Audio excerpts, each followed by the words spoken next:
Assalamualaikum warahmatullahi wabarakatuh. Perkenalkan, nama saya Ardiansah dengan NIM 2007-3002.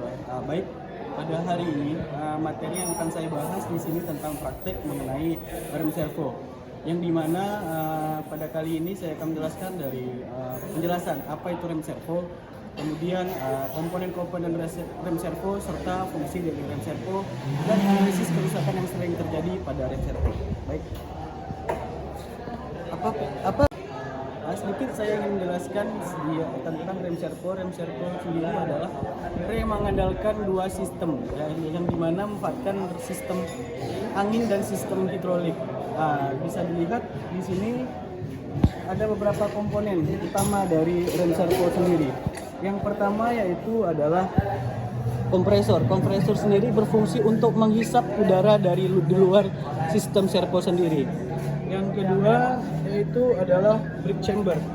Brake chamber berfungsi sebagai mengubah tekanan angin menjadi gerakan mekanis, yang dimana angin yang telah masuk kepada brake chamber ini sudah bertekanan tinggi yang siap disalurkan menuju sistem hidrolik.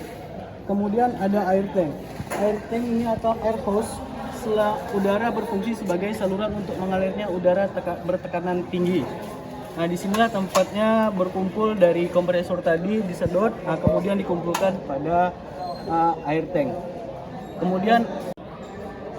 Kemudian ada komponen yang bernama brake valve. Ya, ini komponen terdiri dari pegas dan rangkaian katup. Brake valve akan membuka dan menutup aliran udara bertekanan dari air tank menuju brake chamber.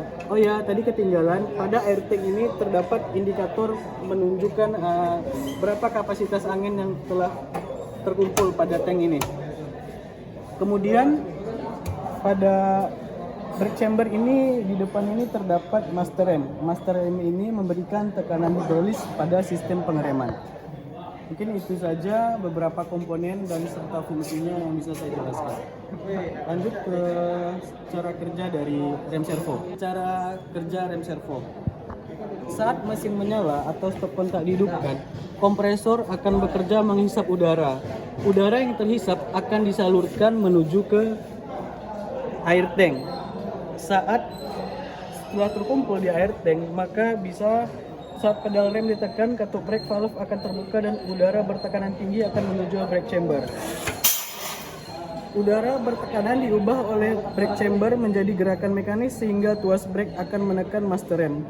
Kemudian master rem akan mengubah tekanan tersebut menjadi tekanan hidrolik yang akan menekan piston pada silinder roda.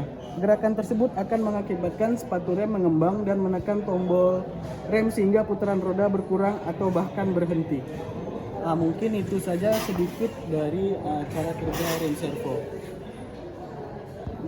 Berhentiin aja, nggak apa-apa. Analisis kerusakan, apa aja? Ya biasanya orang-orang nggak ada analisis. Iya, Pandi dah. Pakai. cuma paling rem. Oke. Ini mungkin ada beberapa kerusakan yang sering terjadi pada sistem rangkaian dari rem servo. Yang biasanya sering terjadi itu kekurangan oli pada master rem ini sendiri. Kemudian ada juga pada sistem selang-selang menuju ke tangki, yang biasanya terjadi getas ataupun keretakan pada selang, contohnya seperti ini, tapi ini masih layak dipakai. Kemudian mungkin biasa yang terjadi pasca rem pengereman tentunya adalah hausnya pada pad rem sendiri ya, pada dalam rangkaian ini. Kemungkinan juga yang sering terjadi yaitu kebocoran pada sistem selang bertekanan tinggi ini, biasanya aus atau karatan terjadilah kebocoran. Mungkin itu saja yang bisa saya jelaskan dari pertama yaitu komponen serta fungsi komponen, apa itu rem servo, kemudian cara kerja dari rem servo. Mungkin itu saja.